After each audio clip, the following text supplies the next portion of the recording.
रघुनन्दन रघुनन्दन रघुवर सेवन रघुपति शायन शतयोजन शतशतयोजन शरधि नियोजन शर परिलंघन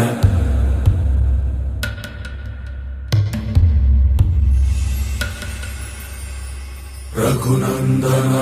रघुनन्दन रघुवर सेवन रघुपति शायन